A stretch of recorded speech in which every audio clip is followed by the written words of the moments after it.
Coccyx is also known as tailbone. It's a small triangular bone usually formed by four rudimentary vertebrae, but there might be one less or one more.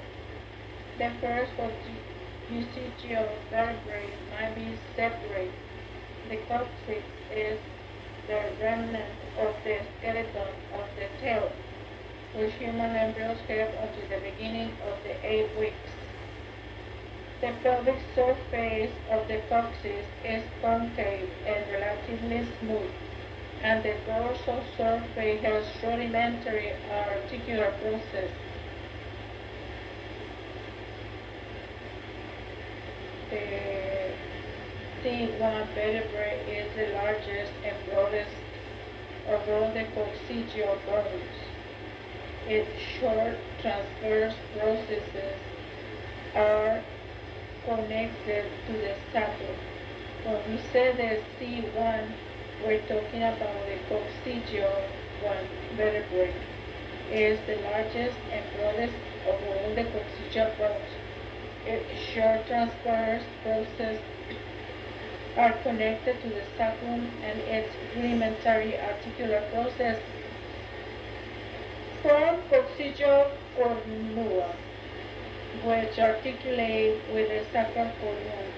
The last three coccygeal vertebrae often fuse during middle life, forming a brake-like bone. It's a pig-like bone. This accounts for its name. The G. coccyx cuckoo during all ages. Coccygeal 1 vertebrae often fuses with the sacrum, and the remaining coccygeal vertebrae usually fuse to form a single bone. The coccyx does not participate with the other vertebrae in the support of the body weight. However, it provides attachments for parts of the gluteus maximus and coccygeal muscles and the anococcygeal ligament, the median fibrous intersection of the pubococcygeus muscle.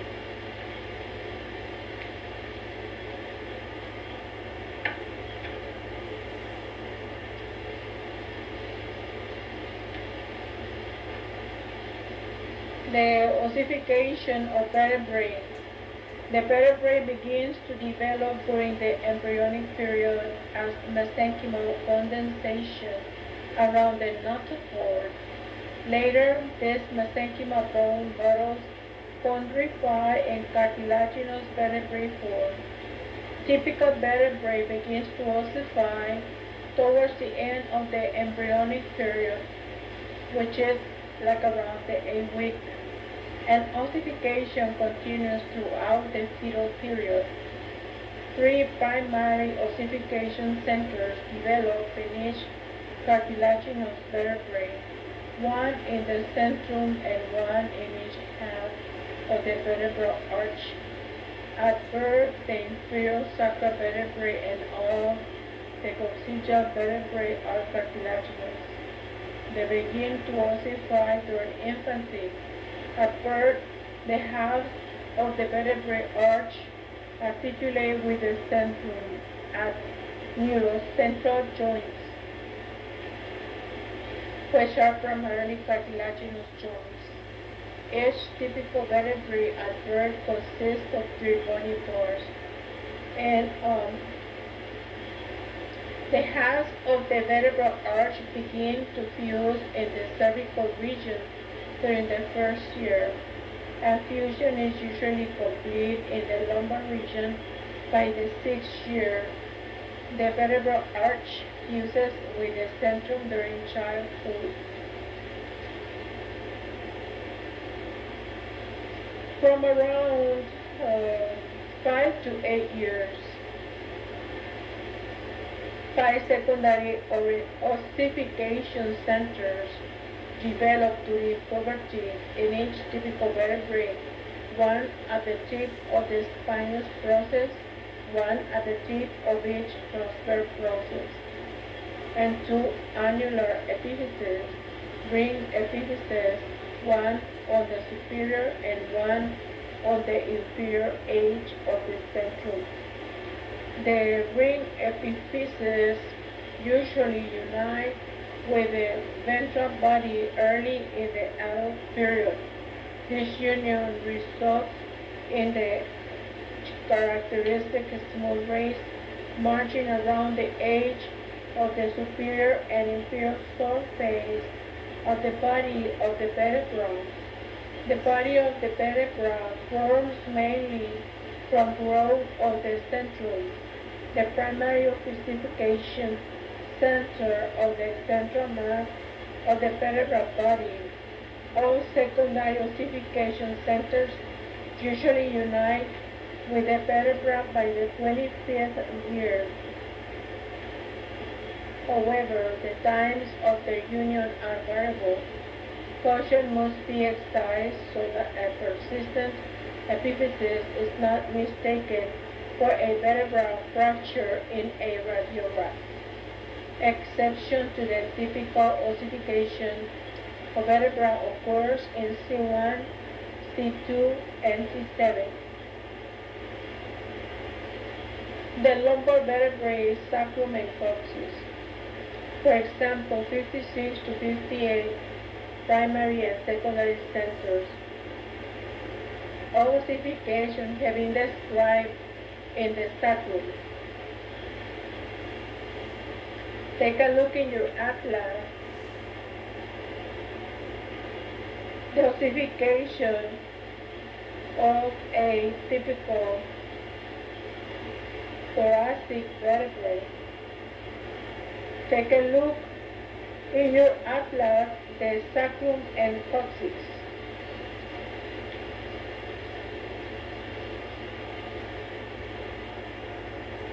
The joints of the vertebral column. The joints of the vertebral column includes the joints of the vertebral bodies, the joints of the vertebral arches, which also called cytophysial joints, the atlantoaxial joints, the atlanto-occipital joints, the costovertebral joints, the sacroiliac joints, the joints of the vertebral bodies. The joints of the vertebral bodies are secondary cartilaginous joints, which are called symphyses, designed for weight bearing and strength. The articulating surfaces of adjacent vertebrae are connected by four discs and ligaments. The four discs provide strong attachment between the vertebral bodies. They also form the inferior half of the anterior border of the foramen. The discs act as shock absorbers, and they vary in shapes, producing the secondary curvatures of the vertebral column. Each four disc consists of an annulus fibrous and outer fibrous part composed of concentric lamellae of cartilage, a gelatinous central mass, the nucleus pulposus. The fourth disc is interposed between the bodies of adjacent vertebrae. The annulus fibrous is a ring consisting of concentric lamella of fibrocartilage, forming the circumference of the fourth disc. They annually insert into the smooth, rounded epiphyseal ring on the articular surfaces of the ventral bodies. The fibers forming each lamellar runs obliquely from one vertebra to another. The fibers of one lamella typically running at the ring angles to those of the adjacent ones. This arrangement, although allowing some movement between adjacent vertebrae, provides a strong bond between them. The nucleus pulposus, which is also known as L. pulpo fleshy, is the central core of the four discs. It is more cartilaginous than fibrous and is normally highly elastic. The nucleus pulposus is located more posteriorly than centrally and has a high water content that is maximal at birth and decreases with advancing age. It acts like a shock absorber for axial forces and like a semi-fluid ball bearing during flexion, extension, rotation, and lateral flexion of the vertebral column. It becomes broader when compressed because the lamella of the annulus fibrous are thinner and less numerous posteriorly than they are anteriorly or laterally. The nucleus pulposus is not centered in the disc, but is more posteriorly placed. The nucleus pulposus is avascular. It receives its nourishment by diffusion from blood vessels at the periphery of the annulus fibrosus and vertebral body. There is no core disc between C1 and C2 vertebrae. The most inferior functional disc is between L5 and S1 vertebrae. The discs vary in thickness in different regions. They are thickest in the lumbar region and thinnest in the superior thoracic region. The discs are thicker anteriorly in the cervical and lumbar region and more uniform in thickness in the thoracic region. Uncovertebral joints, also known as Luschka, are between the uncinate process of C3 to C6 vertebrae and the leveled surface of the vertebral body superior to them. The joints, right over there, known as fissures, are at the lateral and posterolateral margins of the four discs. The joint-like structures are covered with cartilage and contain a capsule filled with fluid. They are considered to be synovial joints by some. Others consider them to be degenerative spaces in the disc that are filled with extracellular fluid. The uncovertebral joints are frequent sites of spurs formation, projecting process of bone that might cause neck pain. The anterior longitudinal ligament is a strong, broad, fibrous band that covers and connects the anterolateral aspect of the vertebral bodies and four discs. The ligament extends from the pelvic surface of the sacrum to the anterior tubercle of C1 and the occipital bone anterior to the foramen magnum. This ligament maintains stability of the joints between the vertebral bodies and helps prevent hyperextension of the vertebral column. The posterior longitudinal ligament is a much narrower, somewhat weaker band than the anterior longitudinal ligament. The posterior longitudinal ligament runs within the vertebral canal along the posterior aspect of the vertebral bodies. It is attached to the four discs and the posterior edge of the vertebral body from C2 to the sacrum. This ligament helps prevent hyperflexion of the vertebral column and herniation or posterior protrusion of the disc. It is well provided with nociceptive, which is known as pain nerve endings.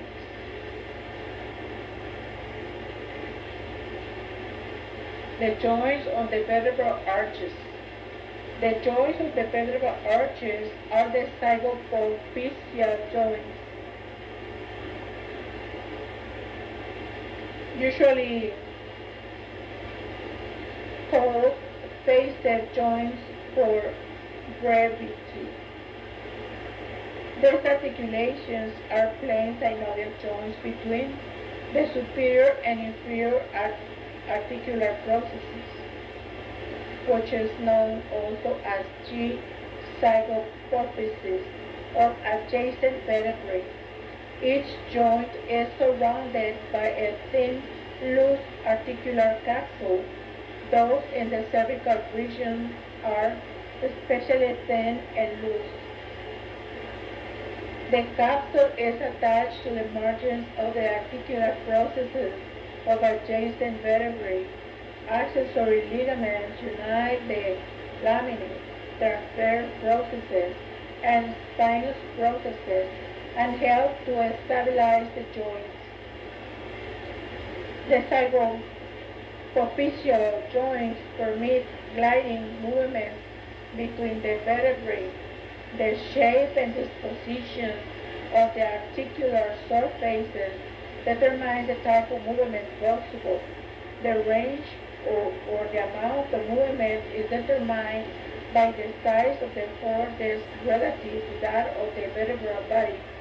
In the cervical and lumbar region, the zygapophyseal joints bear some weight, sharing this function with the forediscs. The zygapophyseal joints are innervated by articular branches that arise from the medial branches of the dorsal primary rami or spinal nerve. And at this nerve pass posterior-inferiorly, they lie in grooves on the posterior surface of the medial parts of the transverse processes. Each articular branch supplies to adjacent joints. Therefore, each joint is supplied by two nerves. The accessory ligaments of the vertebral joints. The laminae of adjacent vertebral arches are joined by broad yellow elastic fibrous tissue, the ligament flava. The L flavus, yellow, is known, and these yellow ligaments extend almost vertically from the lamina above to the lamina below.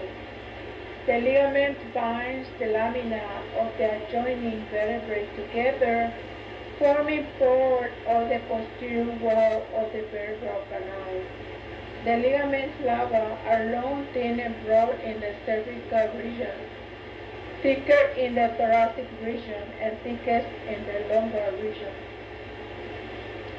These ligaments prevent separation of the vertebral lamina, thereby arresting abrupt flexion of the vertebral column and usually preventing injury to the forediscs. The strong elastic ligament flava help to preserve the normal curvatures of the ventral column, of the vertebral column, and assist with straightening of the column after flexing.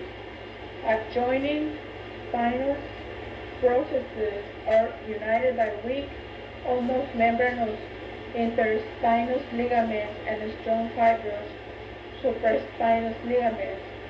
The thin interspinous ligaments connect adjoining spinal processes, attaching from the root to the apex of each process.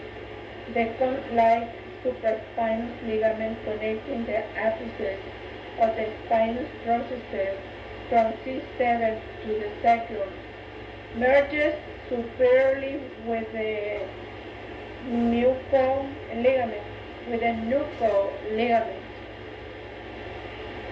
which is also known as the L ligamentum nuclei, the broad, strong median ligaments of the neck, which are known as nuclei. The nuchal ligament,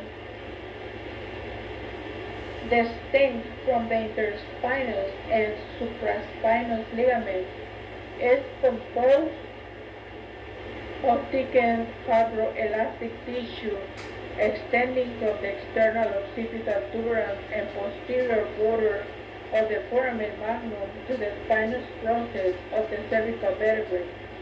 Because of the shortness of the C3 through C5 spinous process, the nuchal ligament substitutes for bone in providing muscular attachments. The intertransverse ligaments connecting adjacent transverse processes consist of scattered fibers in the cervical region and fibrous cores in the thoracic region. The intertransverse ligaments in the lumbar region are thin and membranous. The craniovertebral joints, these are two craniovertebral joints, atlanto-occipital joint between the atlas, which is the C1 vertebrae, and the occipital bone of the skull. The atlanto-axial joint between the atlas and axis, which are C2 vertebrae. The Greek word atlanto refers to atlas.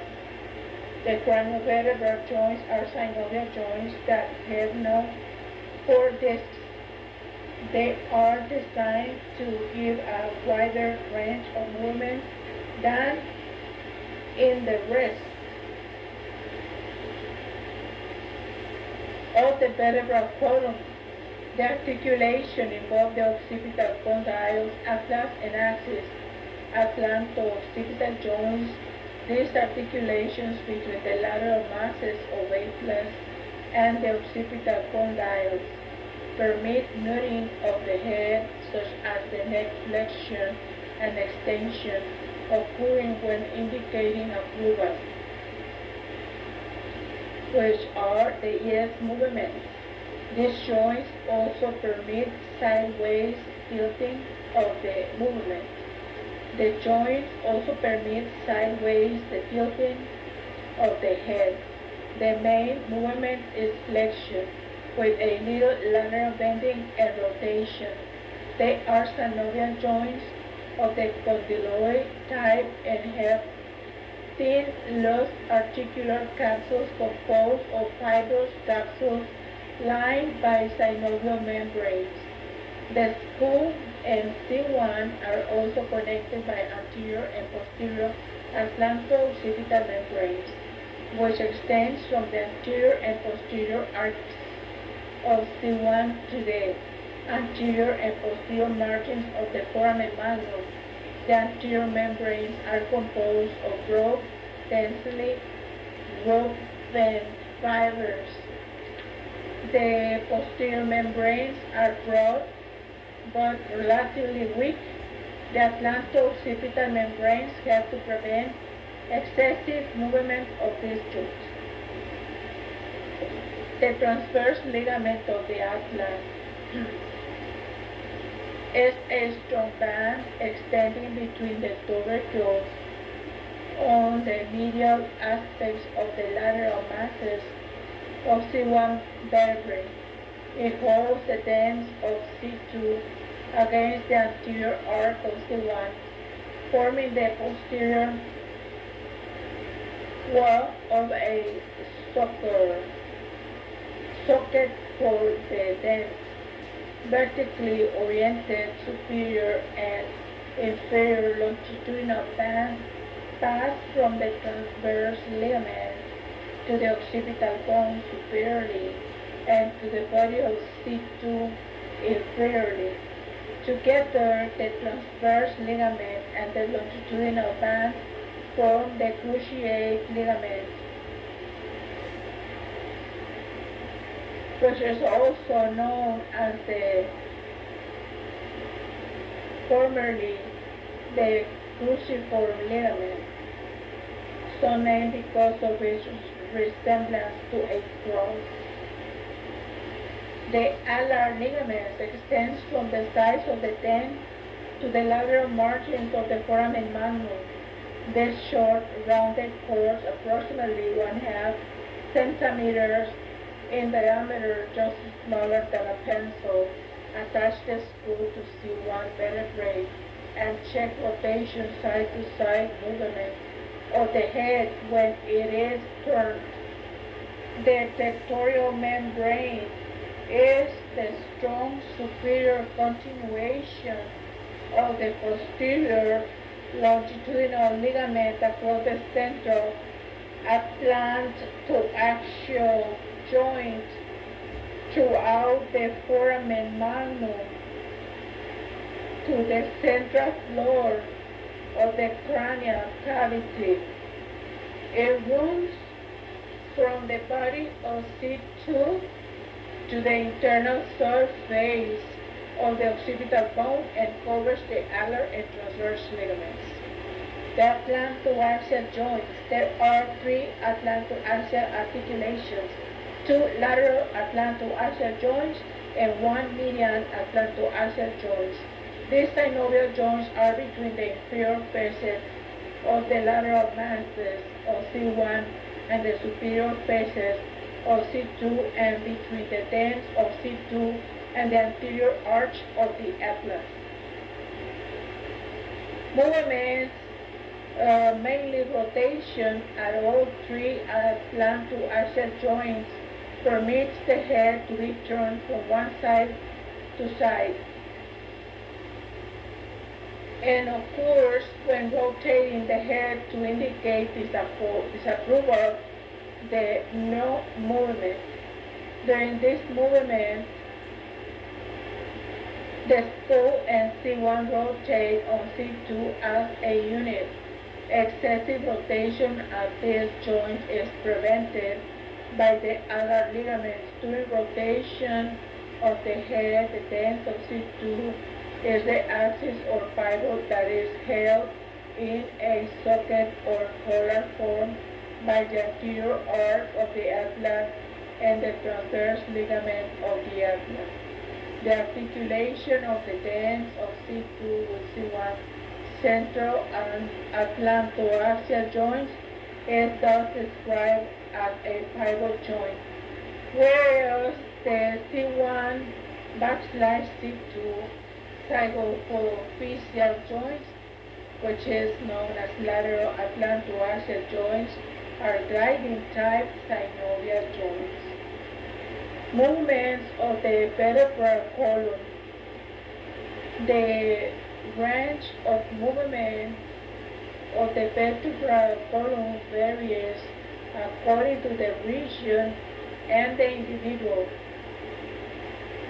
Movements are extraordinary in some people, such as acrobats who begin to train during early childhood. The mobility of the vertebral column results primarily from the compressibility and elasticity of the 4 discs. The following movements of the vertebral columns are possible: flexion, extension, lateral bending, and rotation, and also known as torsion. The large of movements, the range of movements of the vertebral column is limited by the thickness, elasticity, and compressibility of the 4 discs, the shape and orientation of the zygophysial joints, the tension of the articular capsule of the zygophysial joints, and the resistance of the back muscles and ligaments such as ligaments, flava, and the posterior longitudinal ligaments. The back muscles producing movements of the vertebral column are discussed subsequently, but the movements are not produced exclusively by the back muscles. They are assisted by gravity and the action of the anterolateral abdominal muscle. Movements between adjacent vertebrae take place on the resilient nuclei purposi of the foredisc and at the zygapophyseal joints. The orientation of the later joints permits some movements and restrict others. In the thoracic region, for example, the oblique orientation of the zygapophyseal joints in which extrapolation from the articular surfaces from the joint planes describes an arc centered on the vertebral body, allows some rotation and lateral bending, but prevents flexion and posterior sliding of the vertebrae, although movements between adjacent vertebrae are relatively small, especially in the thoracic region. The summation of all the small movement produces a considerable range of movements of the vertebral column as a whole. And this is when bending to touch the toes. The movements of the vertebral column are freer in the cervical and lumbar region than elsewhere. Flexion, extension, lateral bending, and rotation of the neck are especially free because of these reasons. Because the forediscs, although thin relative to the most other discs, are thick relative to the size of the vertebral bodies in this level. Because articular surfaces of the zygapophyseal joints are relatively large and the joint planes are almost horizontal, and because the articular capsules of the zygapophyseal joints are loose, and because the neck is slender, which is considered with less surrounding soft tissue pulp. The flexion of the vertebral column is greater in the cervical region. Right. Let us stop right here and continue with this fourth chapter a little bit later.